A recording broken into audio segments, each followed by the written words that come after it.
Hello, everyone. We're Destination Vegas, baby, and we are here on the strip. Tropicana is coming down in the next couple of days, and we thought we'd do a little history lesson about the Tropicana. Here we go. From its lavish opening in 1957 on a Las Vegas boulevard that was surrounded by wide open desert to its leaner years amid a boom in mega resorts, the Tropicana Las Vegas has been a familiar landmark that has not only seen its last days, but is due for an impending implosion on October the 9th in 2024.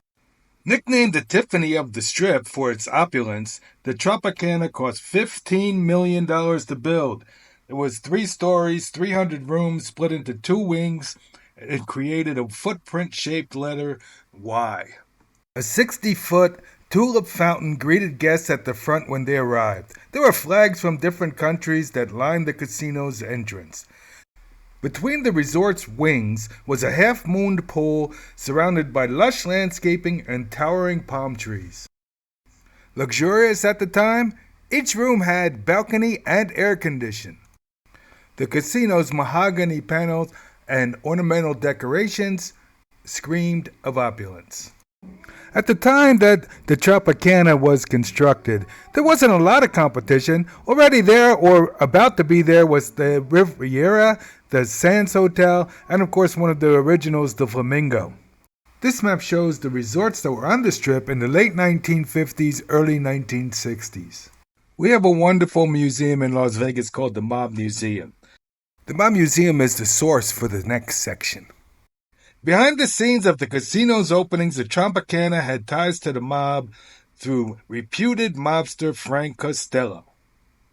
Weeks after the Tropicana debuted, Costello was shot in the head in New York. He survived, but police found in his coat pocket a piece of paper with Tropicana's exact earnings figures. The note also mentioned money to be skimmed for Costello's associates. Christmas Eve in 1959, the Tropicana debuted Folies Bergere, a topless revue imported from Paris, featuring what is now one of the most recognizable Las Vegas icons, the feathered showgirl. Lasting almost 50 years, Folies Bergere was the longest-running show in Las Vegas history. The show was imported directly from Paris, including French creative leadership and also cast members. The spectacular combined the sexy mystique of Paris, the glamour and glitz of Hollywood, and the cosmopolitan sophistication of New York City. The showgirls established their role as one of the most recognizable icons of Las Vegas. To this day, showgirls define present-day Las Vegas, and their influence can be seen in public artwork, marketing campaigns, and yes, sidewalk impressionists. A little-known side note, Siegfried and Roy actually got their start in Folies Bergere. Folies Bergere closed in 2009, just shy of its 50th anniversary. It will always be remembered as a Las Vegas icon. The Tropicana Country Club opened in September 1961. It was located north of the resort, across Tropicana Avenue, where the MGM Grand currently exists. In the early 1970s, Tropicana was under a lot of pressure from new and improved mega resorts and entertainment that were being added to the Las Vegas Strip. These included, first and foremost, the King, Elvis Presley at the International, a much improved Sands with Dean Martin, and the newly added Caesar's Palace, who would have a star-studded cast of their own. In response, the Tropicana opened the Superstar Theater in 1973. The theater was built primarily for its biggest new star, Sammy Davis Jr. Over the years, the theater would host Gladys Knight and 2 great tribute shows, the first Purple Rain, a tribute to Prince, and the second MJ, Live, a tribute to Michael Jackson. The Tropicana continued to have problems with the law. In 1978, it became a target of a mob skimming operation. In 1983 and 1995, additional charges were sought against the leaders of the Tropicana, and it just continued from there. Amid the early 1980s, they began targeting the middle-class clientele for the Tropicana. In 1986, the resort completed a $70 million expansion, which included a second high-rise, the Island Tower. The project also introduced a 5-acre pool area of man-made lagoons, waterfalls, and islands. The property began marketing itself as the Island of Las Vegas. In the years and decades to follow, the Tropicana had many chances for renovations and upgrades. However, this failed multiple times. For example, in 2008, Columbia Sussex planned to renovate the Tropicana as part of a $2 billion expansion project to expand the new towers for over 8,000 rooms.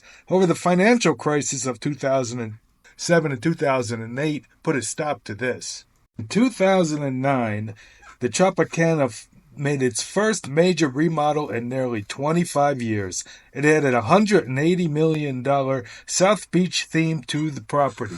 Critics questioned at the time whether the Tropicana brand, which had become known for dingy rooms, tacky decor, and of course the iconic Folies Bergere showgirls, could be salvaged. The Tropicana renovated all available rooms and public spaces into the South Beach theme. It also changed restaurants and entertainment, including Gladys Knight in the main showroom.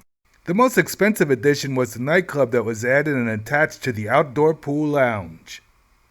In 2015, Penn National Gaming purchased the Tropicana for $360 million.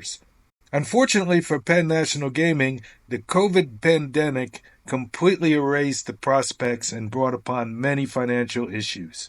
In April 2021, Bally's Corporation agreed to purchase the Tropicana. A deal was finalized in September 2022. The deal was for a whopping $148 million. Let's think about this for a minute. 15 years prior, Tropicana invested $180 million into an upgrade. 7 years earlier, Penn National bought the Tropicana for $360 million. That's quite a downgrade over just a couple of decades. Plans were soon made to replace the Tropicana with a baseball stadium and a new casino resort. The Athletics plan to build a 33,000-seat stadium on the 9 acres of the 36-acre site. Construction is expected to start in 2025 and be completed by 2028. The stadium will be partially publicly funded, and it'll cost around $1.5 billion. Bally's has reserved the right to have an additional project in conjunction with the stadium. Plans are uncertain as to what's going to happen there.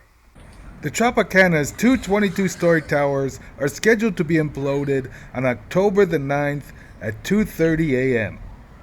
The implosion will be live streamed on Bally Live, on X, and on Channel 13 Local. Of course, due to safety restrictions, there will be no public viewing areas, but a lot of the local hotels, such as Excalibur, are advertising for rooms with the best views.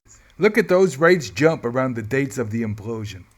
Okay, now as a little extra added bonus, we're going to review all of the implosions in the recent Las Vegas history. So this one for all you history buffs, or just for those who like news about big explosions.